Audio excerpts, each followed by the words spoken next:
Friends, today we have the unfortunate task of addressing and hopefully forever dispelling yet another misrepresentation of magnificent proportions of the anti-atheist, if you will.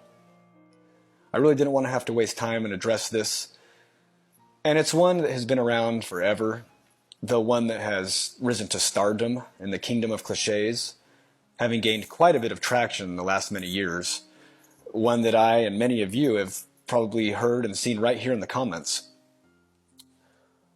This would be the atheist, always trying to disprove a God they don't believe in.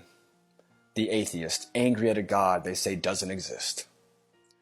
Or as this fine fellow posted on a YouTube vid of mine, which if you haven't already subscribed over there, please feel free. But he wrote, "It cracks me up how much time and effort goes into people explaining how God doesn't exist when it's something they clearly don't believe in, but speak as if there is a God who they just don't like. It takes more faith to believe in something came from nothing than debating away something that they say doesn't exist." I don't know if this and other variations are an attempt at simply trying to sound cute and clever, or if they actually believe they have a deep and intellectual axiom here.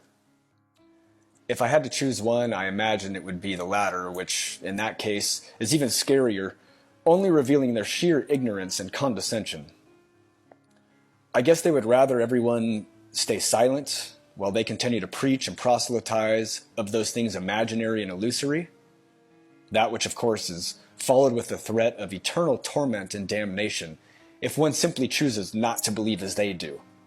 So it's unsurprising they would want any opposition silenced, and this opposition being those who are actually thinking rather than following as sheep usually will.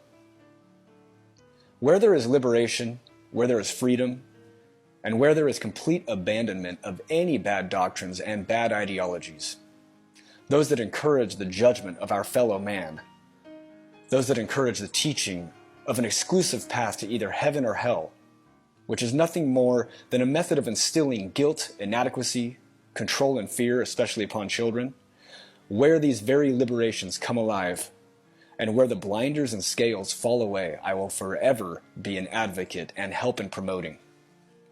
However I may show my true love for my fellow man in helping in bringing these liberations to life and delivering a death blow to all hindrances and restrictions, I will most certainly strive for.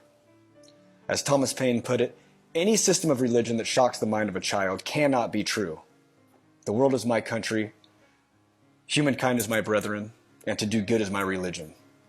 You will not silence any of us who seek to destroy archaic ideologies, especially when it involves the indoctrination of a child.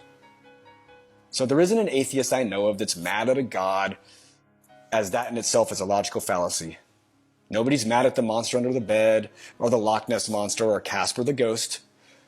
Though the difference here is that the Bible itself, in much of its unquestionable madness, indeed gives plenty to be mad at and plenty to fight against. If it were only a force for good, as it should be, then anyone who may raise their voice against it, sure, they could be called out. But that isn't the case, and you can find plenty in my book that supports why I say that. With all that said, continue in fighting the good fight, my friends. Resist all religious oppression, speak loudly and clearly against it, stand up for the children, and may we always be uniting and celebrate this beautiful life together. Love to you all.